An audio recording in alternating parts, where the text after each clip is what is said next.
There's another individual that may be even more intriguing than Ray Epps, the person of interest the internet has been calling Scaffold Commander. He too has never been indicted, and if you view the FBI's website for individuals wanted in connection to January 6th, he has never made a presence on that list. Yet he was identified as one of the first individuals to man a post at the breach site. He cut some of the fencing, and he eventually made his way to the scaffolding that was erected for the news media for the inauguration. For around 90 minutes, this person can be heard using his bullhorn and conducting psychological operations in the minds and ears, encouraging people to move forward, saying, "We need your help. We're going to fill up the Capitol." Okay, we're in! We're in! Come on! We got to fill up the Capitol! Come on! Come now! Come now! We need help! We're going to fill up the Capitol! They got in! Come on! Move forward!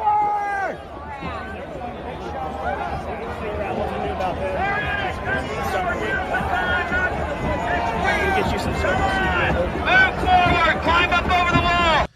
The Scaffold Commander, he's never been identified by the news media or law enforcement, but he has some interesting and potentially identifying facial features. We can't see his hair in the photo, but the Scaffold Commander, though slightly blurry, it still gives some potentially identifying features. One, his eyebrows gives us an indication potentially of his hair color. His eyebrows appear to be light in color. Two, I ran his photo through an app that clears blurry photos, and the app identified the color of his eyes.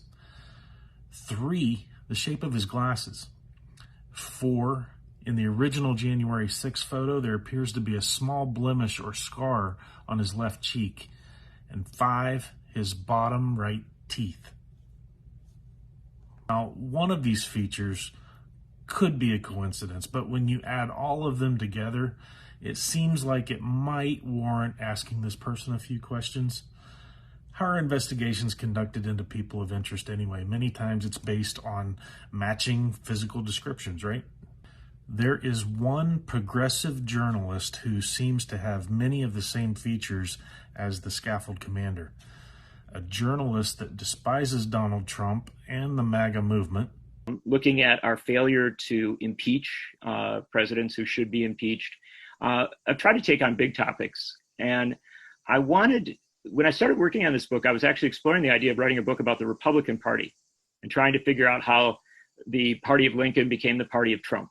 Now, let's compare the vocal skills of this journalist to those of the January 6th Scaffold Commander. Move forward! Fill up the bleachers! Save your country! Don't just stand there! Move forward! I am here to welcome you, and I am here to welcome one of you, because Bernie Sanders is not separate from the people in this room. Help somebody over the wall! Move forward! Come on, cowboy! Let's go, cowboy!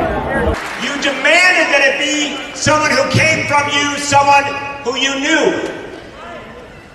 You demanded that it be someone who has marched with you, someone who has rallied with you.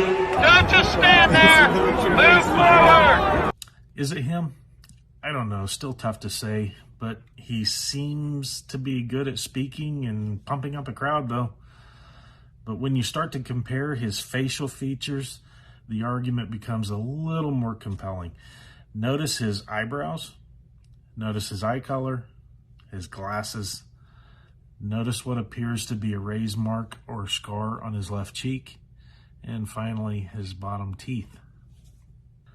I can't say for certain he is the man, but since he is the national Washington, D.C. correspondent for the news magazine The Nation, he also apparently retains a residence in D.C., which could potentially place him in the close proximity for being available that day.